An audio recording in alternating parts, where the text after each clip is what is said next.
Tak akan mundur walaupun hanya selangkah. Rasul mulia sebagai pedoman, Quran dan Sunnah sebagai jalan hidup kami. Assalamualaikum warahmatullahi wabarakatuh. Bismillah, alhamdulillah, wassalatu wassalamu ala rasulillah wa ala alihi wa sahbihi wa man ittaba' hudah. Amma ba'd. Teman-teman sekalian yang dirahmati Allah, kesempatan kali ini kita akan membahas tentang satu masalah yang sangat penting, yaitu bahaya kaum munafikin terhadap kaum muslimin. Nah, siapakah kaum munafikin ini? Munafik secara bahasa ini dari kata nifaq. Dan nifaq itu artinya menyembunyikan sesuatu yang berbeda dengan penampilan luarnya. Jadi menyembunyikan sesuatu dalam hatinya yang berbeda dengan apa yang tampak secara lahiriahnya. Atau bisa dikatakan, kemunafikan ini adalah menyembunyikan keburukan dan menampakkan kebaikan. Dan nifaq, kemunafikan ada dua. Ada nifaq asghar, kemunafikan kecil, dan ada nifaq akbar, kemunafikan besar. Nah, yang hendak kita bahas di kesempatan kali ini adalah tentang nifaq akbar, kemunafikan besar. Kemunafikan yang mengeluarkan seseorang dari Islam. Kemunafikan yang diancam oleh Allah Ta'ala dengan azab neraka kekal selama-lamanya. Na'udzubillahi min dzalik. Nah, surat Al-Baqarah, di antara keistimewaan surat Al-Baqarah, surat ini membagi manusia seluruhnya menjadi 3 golongan besar. Kalau kita baca surat Al-Baqarah di awal-awalnya, kita dapati Allah SWT membagi manusia dalam 3 golongan besar. Yang pertama adalah kaum mukminin, orang-orang mukmin, orang-orang yang beriman. Dan yang ketiga adalah orang-orang kafir. Dan yang ketiga kaum munafikin, orang-orang munafik. Ini. Dan 3 tipe atau 3 golongan manusia ini akan senantiasa ada pada setiap zaman, pada setiap era. Akan didapati orang-orang beriman yang sejati, yang benar-benar beriman, yang jujur dalam keimanannya, yang mudah-mudahan Allah menjadikan kita semua termasuk di dalam golongan ini. Dan ada golongan orang-orang kafir yang telah jelas kekafirannya. Mereka terang-terangan menyatakan Yahudi atau Nasrani atau agama lain, terang-terangan dan tidak menyamarkan jati dirinya. Dan yang ketiga ini yang hendak kita bahas, yaitu golongan orang-orang munafik, yakni mereka yang menyatakan sebagai kaum muslimin, menyatakan dirinya sebagai umat Islam, bagian dari umat Islam, tapi di dalam hatinya ada penyakit hati yang sangat kronis, yaitu membenci kejayaan Islam dan menginginkan kejayaan orang-orang kafir. Ini orang-orang munafik yang tidak jelas jati dirinya, karena secara lahiriah mereka menampakkan diri sebagai kaum muslimin. Mereka mungkin memiliki nama-nama muslim dan ikut melaksanakan salat, ikut berhari raya bersama kaum muslimin. Jadi secara atributnya mereka muslim, tapi dalam hati, di dalam batinnya terdapat penyakit-penyakit yang berat, yang diantaranya adalah memberikan loyalitas atau kesetiaannya kepada orang-orang kafir dan tidak suka jika pemimpin dari kalangan orang-orang mukmin. Ini orang-orang munafik yang dekat terhadap orang-orang kafir tapi berpaling menjauh dari kaum mukminin. Nah, karena berbahayanya kaum munafikin ini, maka Al-Quran merinci dan menjelaskan sifat-sifat mereka di dalam banyak ayat-ayat, di dalam beberapa surat, khususnya di surat Al-Baqarah, Ali Imran, dan An-Nisa, juga di surat At-Taubah. Allah merinci dengan jelas, dengan detail sifat-sifat orang munafik ini, agar kita tidak terkecoh, tidak terkelabui oleh sikap mereka yang suka berpura-pura, yang menampakkan diri sebagai pemikir-pemikir muslim, atau pembela muslim, tapi secara sebenarnya mereka musuh dalam selimut. Musuh yang sangat berbahaya bagi kaum muslimin. Bahkan bahaya mereka bagi kaum muslimin lebih dahsyat daripada bahaya kaum kafir. Ya. Jadi bahaya yang ditimbulkan oleh orang-orang munafik ini lebih dahsyat, lebih berbahaya, lebih buruk daripada ancaman atau bahaya yang terang-terangan ditimbulkan oleh orang-orang kafir. Kenapa? Karena mereka menyamar sebagai kaum muslimin. Orang-orang munafik ini menyamar sebagai seolah kaum muslimin. Berbaur di tengah-tengah kaum muslimin. Sehingga mengetahui titik-titik kelemahan kaum muslimin, rahasia-rahasia kaum muslimin mereka mengetahui, kemudian membocorkan rahasia-rahasia kaum muslimin kepada musuh-musuh mereka. Ini bahayanya kaum munafikin terhadap kaum muslimin. Ibnul Qayyim rahimahullah menyebutkan ada setidaknya 30 ciri-ciri munafikin sebagaimana diterangkan di dalam Al-Quran. Ada 30 ciri-ciri mereka. Kenapa dipaparkan dengan jelas oleh Al-Quran? Supaya kita tidak terkelabui, tidak terkecoh oleh tutur manis kata-kata mereka, sikap mereka yang mengesankan sebagai muslim. Kita tidak terkecoh oleh penampakan luar atau penampilan luar mereka. Tapi kita melihat sepak terjang, perilaku, statement-statement, pernyataan-pernyataan yang mereka ucapkan, ya, sikap-sikap mereka, ini bisa membuktikan bagi kita, ya. Kita bisa mengetahui dari sikap-sikap, ya, perilaku, kedekatan mereka, dan loyalitas yang mereka berikan. Dari situ kita bisa menilai. Nah, di dalam surat Al-Baqarah, ketika merinci sifat-sifat orang mukmin, Al-Quran hanya menyebutkan 5 ayat saja. Dimulai dari alladzina yu'minuna bil ghaib wa yuqimuna shalah dan seterusnya. 5 ayat saja. Karena sangat jelasnya orang-orang mukmin ini. Dan ketika menyifati orang-orang munafik, Al-Quran hanya menyebut dalam 2 ayat saja. Innal ladzina kafaru sawa'un 'alaihim a anzartahum am lam tunzirhum la yu'minun. Khatamallahu 'ala qulubihim. Al-ayat. Tapi ketika merinci dan menyebutkan sifat-sifat orang munafik, Al-Quran menyebutkan dalam 13 ayat.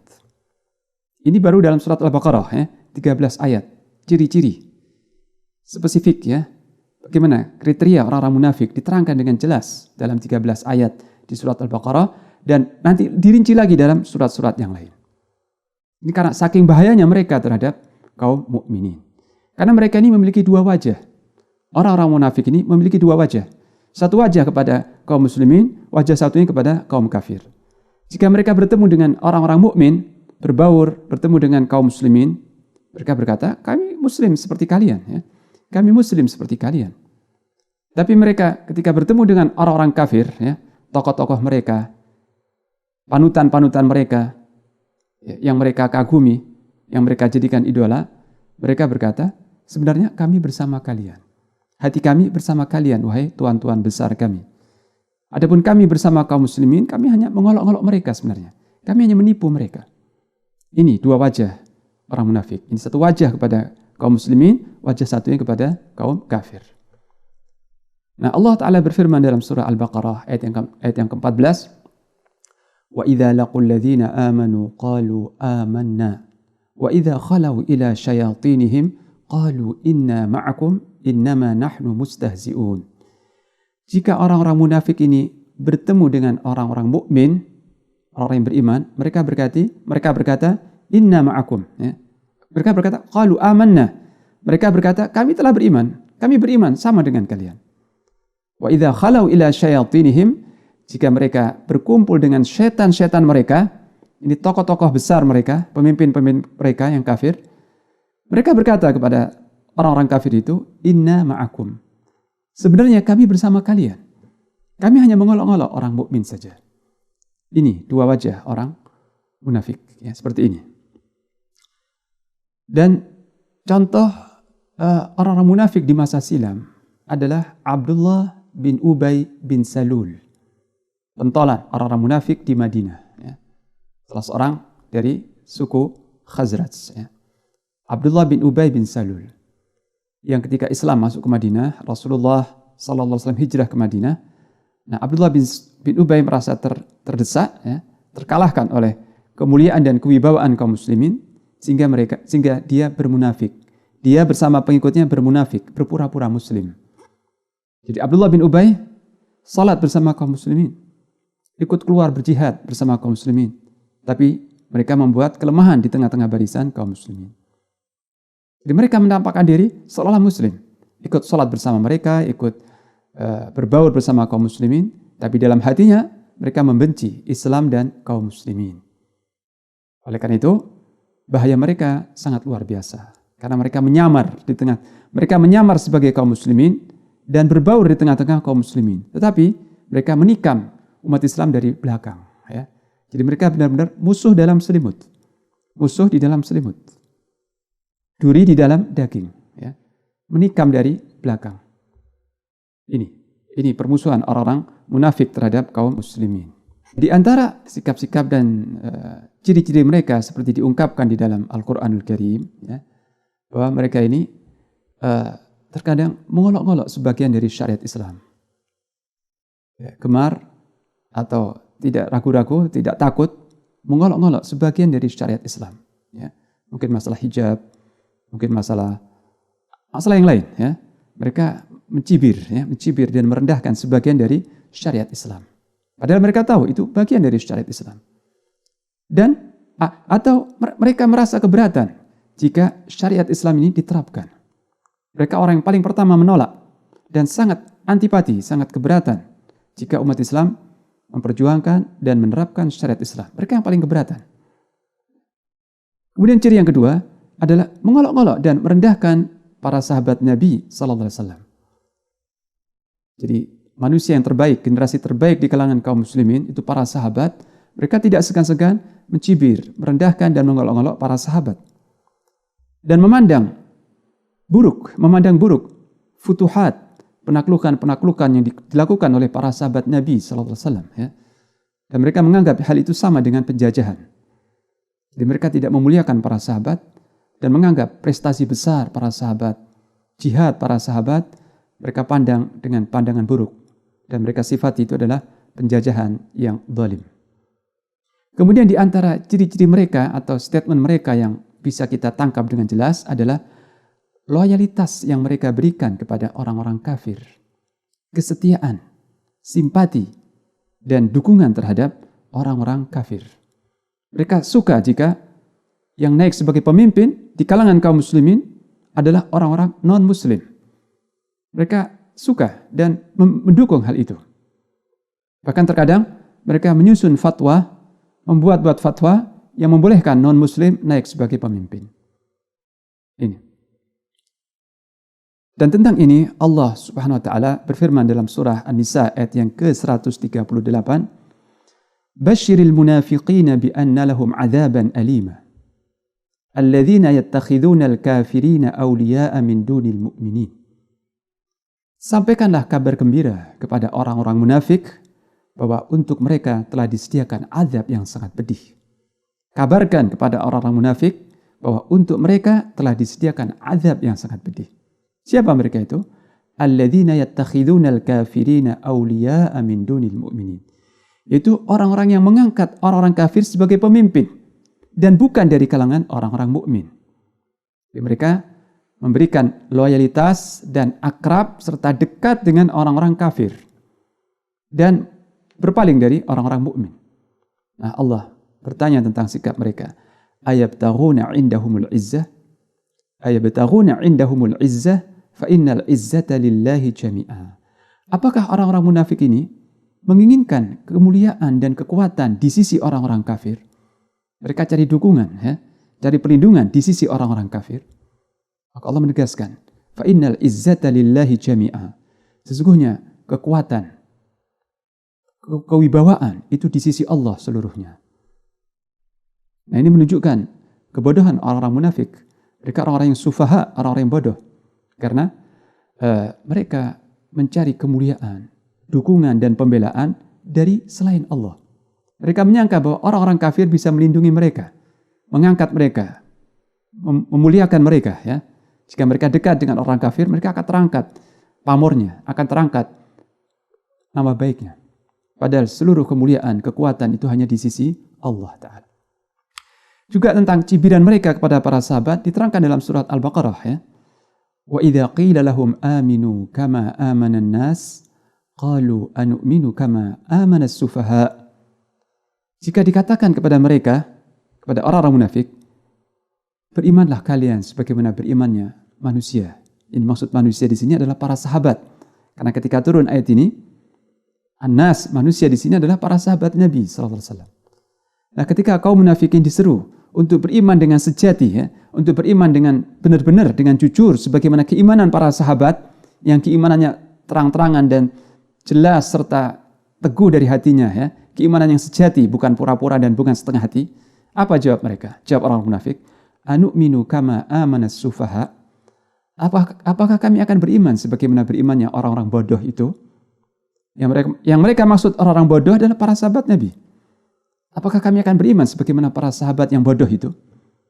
Nah, Allah menjawab, ala innahum humus sufaha walakinnahum la ya'lamun. Ketahuilah, sesungguhnya mereka lah as-sufaha, orang-orang yang bodoh. Orang-orang munafik inilah orang-orang yang bodoh. Hanya saja mereka tidak mengetahui. Ya.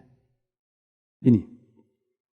Jadi mereka mencibir para sahabat dan mencibir orang-orang mukmin yang teguh memegang keislamannya dan memperjuangkan Islam, ya, mereka cibir, mereka rendahkan.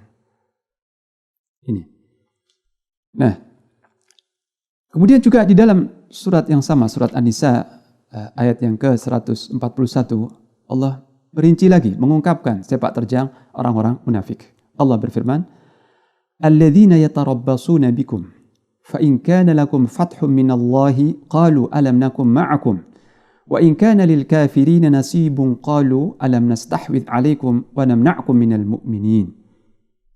Yaitu orang-orang yang menanti-nanti bencana yang menimpa kalian. Orang-orang munafik ini menunggu-nunggu keterpurukan kalian, wahai kaum muslimin. Dan jika kalian meraih kemenangan dalam peperangan, kalian meraih kemenangan, kejayaan, mereka orang munafik berkata kepada kaum mukminin, alam nakum ma'akum, bukankah kami bersama kalian? Kami ikut mendukung kalian, kami ikut berpihak bersama kalian. Nah, jadi ketika orang-orang mukmin menang, berjaya, kaum munafikin berkata, bukankah kami bersama kalian? Kami bagian dari kalian, kami telah membela kalian. Ya. Tapi jika orang-orang kafir mendapat kemenangan, orang-orang kafir meraih kemenangan dan kejayaan, mereka, orang munafik berkata kepada orang-orang kafir, alam nastahwidh alaikum, bukankah kami telah memenangkan kalian? Wa namna'kum minal mu'minin, dan melindungi kalian dari orang-orang mukmin. Ini. Jadi giliran orang mukmin yang kuat, yang berjaya, mereka mencari muka kepada kaum mukminin. Jadi mereka prinsip adalah maslahat, mencari kemaslahatan, mencari kepentingan saja. Prinsip mereka mencari kepentingan. Jika mereka melihat kepentingannya itu mereka dapatkan di pihak kaum mukminin, mereka akan setia dan akan berkata, kami bagian dari kalian, wahai kaum mukminin. Kami saudara-saudara kalian, kami seagama, saudara dengan kalian. Tapi jika kepentingan mereka ini, mereka lihat ada di pihak kaum kafir, mereka akan berkata, kami bagian dari kalian, kami setia dengan kalian, dan kami yang memenangkan kalian, ikut memenangkan kalian dengan cara membocorkan rahasia-rahasia kaum mukminin kepada kalian. Dan kami ikut melemahkan kaum mukminin dari dalam. Ini prinsip mereka, ya, mencari kemaslahatan. Kemana kemaslahatan ada, mereka akan berpihak ke situ. Ini. Allah berfirman, "Fallahu yahkumu bainakum yaumal qiyamah." Maka Allah akan memutuskan perselisihan di antara kalian. Sikap-sikap kalian, perbuatan kalian, itu nanti akan dituntaskan hukumnya, pengadilannya di hari kiamat oleh hakim yang maha adil yang mengetahui semua rahasia hati. Jadi dalam ayat ini ada peringatan Allah terhadap orang-orang munafik. Ya. Kemudian juga Allah menyifati orang-orang munafik ini sebagai orang yang udzabdzabin, yang membunglon kalau bahasa saya. Ya. Allah berfirman di ayat yang ke-143. Udzabdzabina baina dzalik, la ilaha ula'i wa la ilaha ula. Wa may yudlilillahu falan tajida lahu sabila. Mereka orang munafik ini mudzabdzabin, yakni ragu-ragu dan bimbang, tidak punya prinsip yang tegas dan jelas, mengambang, ya, ragu-ragu dan bimbang. La ilaha ula wa la ilaha ula. Mereka tidak seperti orang-orang mukmin yang sejati.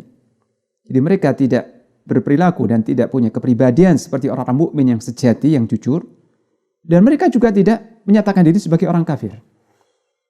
Mereka tidak menampakkan jati dirinya sebagai orang mukmin yang jujur, tapi juga tidak mau disebut kafir. tidak mengatakan dirinya kafir. Jadi tidak jelas jati dirinya. Ya.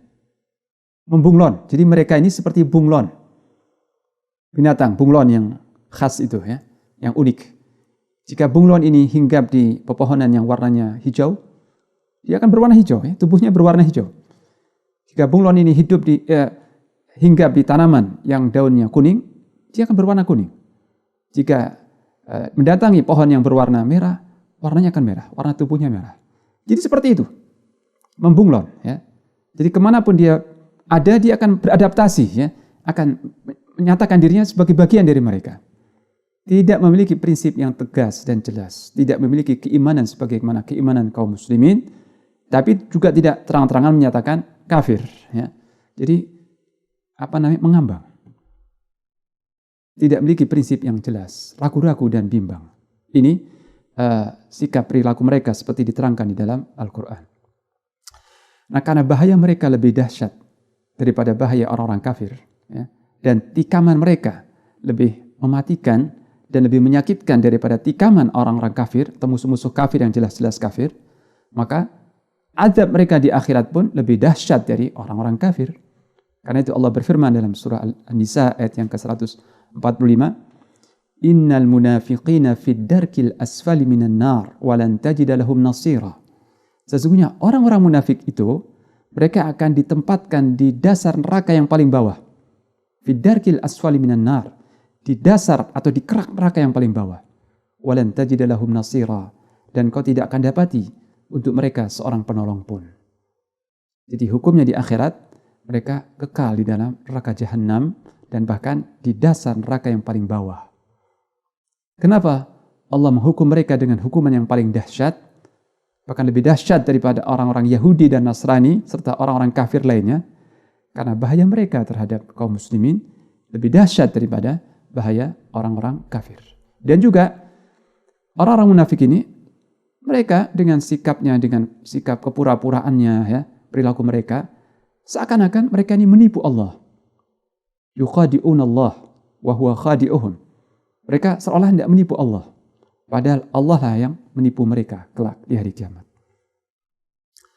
Jadi tadi saya sebutkan sebagai contoh orang-orang munafik ini adalah Abdullah bin Ubay bin Salul, ya, yang selalu membuat masalah di tubuh kaum muslimin, selalu membuat keresahan, menggelisahkan kaum muslimin, dan berulang kali membantu musuh-musuh Islam untuk mengalahkan kaum muslimin. Berulang kali membantu kaum Yahudi dan juga kaum Quraisy untuk mengalahkan kaum muslimin. Kemudian di masa Khulafaur Rasyidin, ya, di masa kekhalifahan Rasyidin, itu di masa Khalifah Utsman bin Affan radhiyallahu anhu, ini kekuasaan Islam meluas, ya. Di masa Khalifah Utsman bin Affan radhiyallahu anhu, khilafah Islam telah meluas sekali, ya, dan Islam demikian jaya dan kuat. Dan tidak mungkin dihadapi oleh orang-orang Yahudi serta orang-orang kafir. Maka muncul seorang munafik dari kalangan kaum Yahudi, bahkan dia seorang pendeta Yahudi, yaitu Abdullah bin Saba, seorang Yahudi Yaman. Dia merasa dengki dan benci dengan kekuatan Islam yang semakin hari semakin berkembang, semakin kuat. Dan dia tidak mungkin menghadapi dengan tentara perang. Kaum Yahudi tidak mungkin menghadapi kekuatan Islam dengan tentara perang.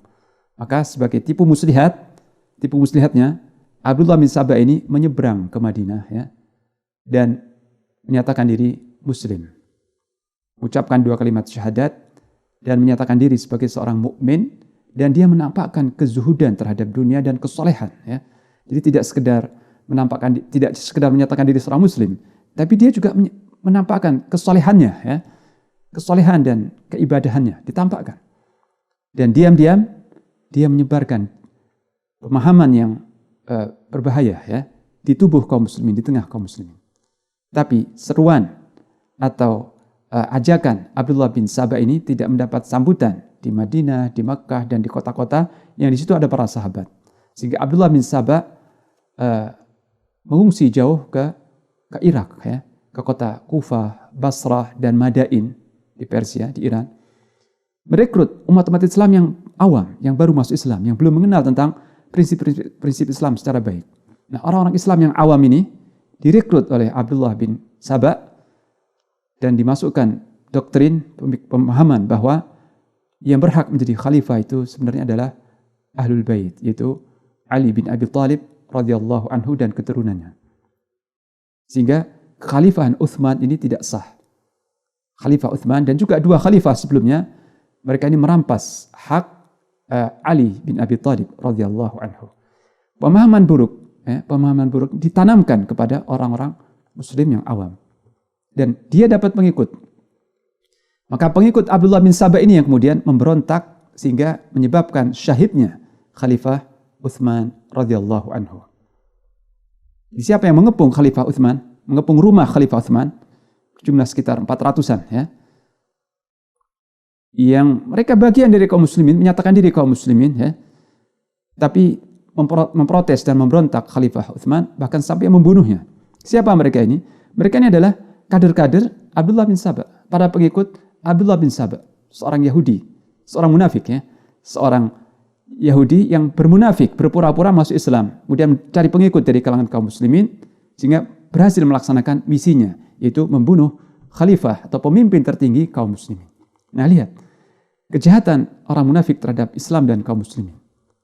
Tentara Romawi yang besar, tentara Persia yang besar, tidak mampu masuk ke kota suci Madinah, tidak mampu menyerang ke wilayah khilafah Islam.